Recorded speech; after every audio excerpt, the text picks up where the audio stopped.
मैंने तो कहा था, हम लोगों ने महापुरुषों से परामर्श करके लिखा था, आपको केवल 3 दिन का उपवास करना है। आपने 11 दिन का संपूर्ण उपोषण किया। हमने 11 दिन एक भुक्त रहने के लिए कहा था, उन्होंने अन्न का ही त्याग कर दिया। महाभारत में कहा गया है, अनशन यह सबसे बड़ा तप है, अनशन। और उसको उनके जीवन में साकार होते हुए मैंने केवल देखा नहीं, मैं थोड़ा तार्किक हूं।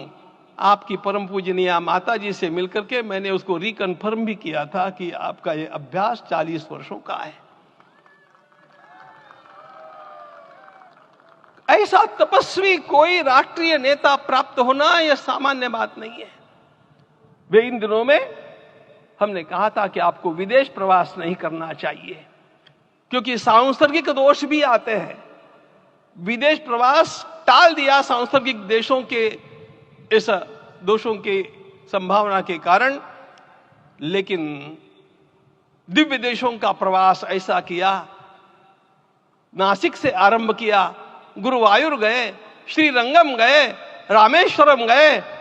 इन सारे स्थानों पर जाकर के वहां के परमाणुओं को लेकर के और पूरी भारत माता के हर कोनों में जाकर के मानो वे निमंत्रण दे रहे थे कि आइए दिव्य आत्माओं, अयोध्या पधारिए और हमारे राष्ट्र को महान बनाने के लिए आशीर्वाद दीजिए।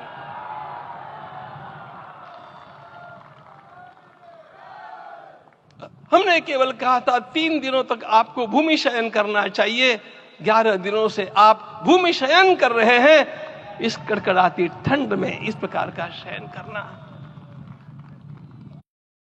मित्रों, ब्रह्मा जी ने सृष्टि को निर्माण किया। उस समय उन्होंने एक शब्द को सुना था। भारत की संस्कृति का सबसे मूल शब्द है तप, तप इति। हमारे पूज्य गुरुदेव के गुरुदेव परम गुरु कहा करते थे, कांची के परमाचार्य जी महाराज, तपश्चर।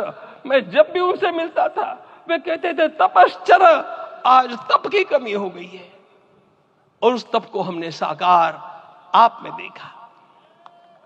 मुझे इस परंपरा को देखते हुए केवल एक राजा याद आता है जिसमें यह सब कुछ था, और उस राजा का नाम छत्रपति शिवाजी महाराज। छत्रपति शिवाजी महाराज। मित्रों, लोगों को पता नहीं है शायद, वे स्वयं जब मल्लिकार्जुन के दर्शन के लिए श्रीशैलम के ऊपर गए, 3 दिन का उपवास किया, 3 दिन शिव मंदिर में रहे, और महाराज ने कहा कि मुझे राज्य नहीं करना है, मुझे संन्यास लेना है।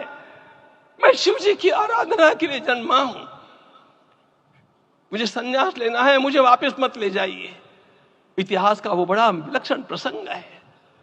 उस प्रसंग में उनके सारे ज्येष्ठ मंत्रियों ने उनको समझाया और लौटा करके लाया कि यह भी आपका कार्य भगवत सेवा ही है।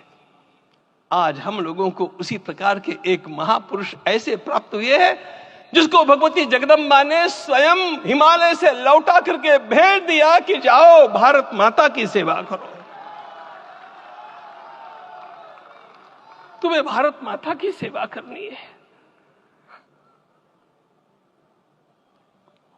मैं अपने को कभी श्रद्धा रखने के बारे में भावुक नहीं पाता हूं, लेकिन कुछ स्थान ऐसे होते हैं जहां पर आदर के साथ अपना मस्तक अपने आप झुक जाता है। ऐसा एक स्थान हम लोगों को उच्च पदस्थ इस राजर्षि ने जब दिखाया तो मुझे छत्रपति शिवाजी महाराज के गुरु समर्थ रामदास स्वामी महाराज की याद आ गई।